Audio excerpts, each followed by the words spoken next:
В этом видео я покажу вам очень необычный музей холодной войны, который находится около Щучина. Это единственный из 5 бывший секретный объект на территории бывшего Советского Союза, открытый для свободного посещения.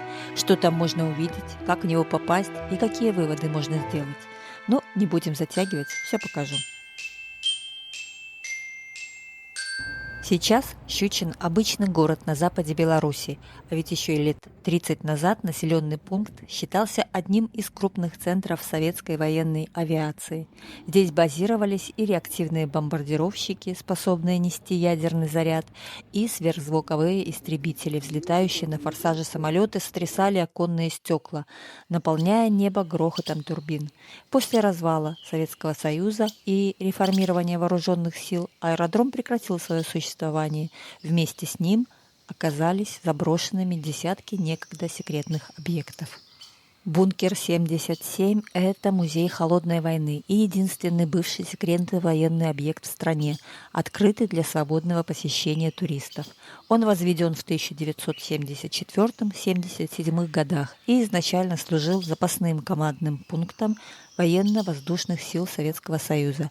На весь Союз было всего 5 подобных объектов, и площадь бункера составляет 941 квадратный метр, а весь комплекс расположен на площади примерно 8,5 гектаров. Под землю он уходит на 3 этажа, и объект мог продолжить функционировать даже в случае нанесения непрямого ядерного удара. Бункер выходил на связь с позывным «Сеньор», и в режиме автономности в нем можно было выжить 30 дней 50 военным. В случае войны из объекта должно было осуществляться командование 95-й истребительной авиационной дивизии. Сам бункер располагался за массивными металлическими дверями весом более 2 тонн. Внутри находится более 50 различных помещений и кабинетов. На 2-м этаже были комнаты для отдыха, столовая, санузел и служебные кабинеты. А на 1-м различные технические помещения, медпункт и сам командный пункт. На случай сильного радиоактивного и химического загрязнения местности командный пункт мог автономно существовать за счет дизельных генераторов и баллонов со сжатым воздухом, а также собственных водяных скважин. Именно поэтому весь 1-й этаж был затоплен. Пробовали вызывать геодезистов, они сказали, что за бункером есть техническая скважина, которая идет до грунтовых вод.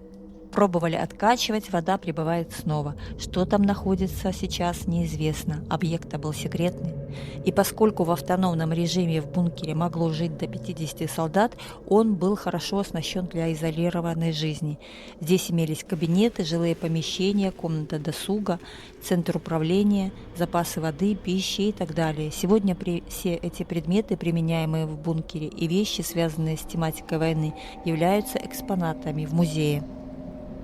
Еще до 2000-х годов бункер использовался в военных целях, его долгое время охраняли и где-то в 2017-м передали частной компании, а в 2024-м по итогу проводимого Министерством спорта и туризма Республики Беларусь совместно с Национальным агентством по туризму конкурса «Познай Беларусь» бункер 77 победил в номинации «Музей года». Работал он по принципу подводной лодки, закрыл за собой дверь и уходил в автономное плавание на 1 месяц. Считалось, что за 1 месяц Советский Союз может победить любого противника. Информацию о том, что этот объект был заминирован на самоуничтожение, тоже знали единицы. После того, как в 2017-м здесь открыли музей, посмотреть на него приезжали военные, даже те, кто здесь служил. И для многих из них некоторые помещения были незнакомы, настолько все было секретно. Все знал только очень узкий круг лиц из числа высшего командования. Здесь находится система дыхания бункера.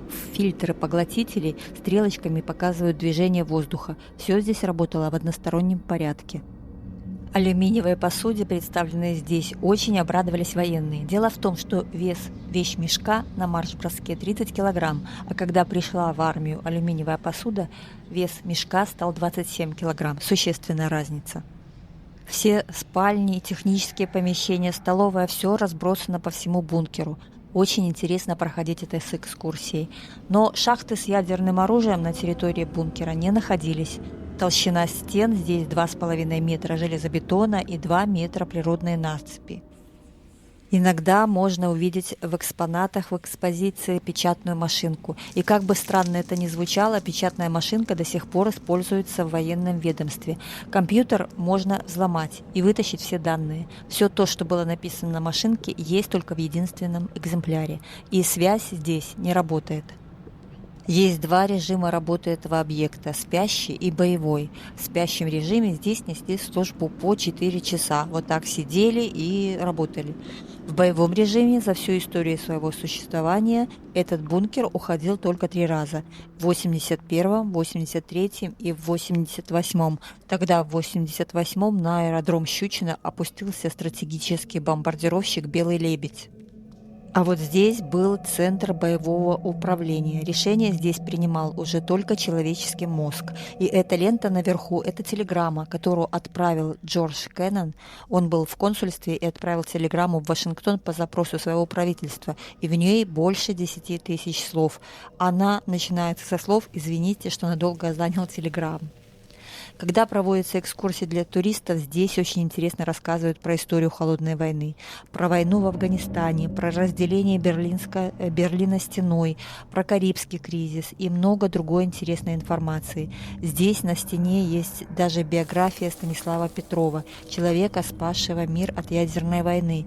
Когда на командном пункте произошла информация о запуске ядерной ракеты, он тот, кто должен был оперативно отреагировать и передать сообщение высшему командованию. Конечно же, это было не в этом бункере, просто здесь биография собрана людей, которые были причастны к таким вот знаковым событиям. Биографию Станислава Петрова почитайте сами, очень интересно. И, кстати, недавно экскурсовод рассказывала, что приезжали на экскурсию американцы, и они рассказывали, что историю и биографию Станислава Петрова они изучают в школе. Есть также художественный фильм о Станиславе Петрове, так и называется «Человек, который спас мир». И что интересно, сам Петров говорил, что в этот день не должна быть его смена, он просто подменил сослуживца. И этот инцидент был на долгие годы засекречен, и даже родные Петрова ничего не знали. Помимо быта, показывающего в то время военных здесь, на бункере, есть также интересная информация о планшетистах, которые здесь работали. Дело в том, что планшетисты, если в жизни мы пишем справа налево, то здесь были специалисты, которые писали слева направо в зеркальном отражении. Они писали информацию на стекле для тех, кто сидел в командном пункте внизу. И для того, чтобы выработать и отточить этот навык автоматическое письма в зеркальном отражении, требуется около 2 месяцев. Интересно рассказывают, как можно было отличить паспорта и награды поддельные, как вычисляли шпионов. Информации, конечно, очень много. В описании к этому видео я оставлю режим работы музея. Во всяком случае, фотографии я сделала, как он работает, функционирует и какие телефоны есть, чтобы позвонить и записаться на экскурсию. И это все я оставлю в телеграм-канале. Дело в том, что там сезонность есть, и в зависимости от сезона то режим работы меняется, поэтому не могу оставить все под видео, потому что, возможно, вы посмотрите это видео через год, когда это все будет не актуально. А в моем телеграме я когда снимаю, тогда и закачиваю туда информацию. То есть присоединяйтесь, смотрите. Не хотите, я не призываю подписываться. Просто там это будет наиболее удобно все посмотреть и увидеть. Если видео понравилось, если было интересно, ставьте лайк, подписывайтесь на мой канал, а я буду дальше находить для вас что-то такое интересное и необычное. И как всегда, всех обнимаю, всем пока!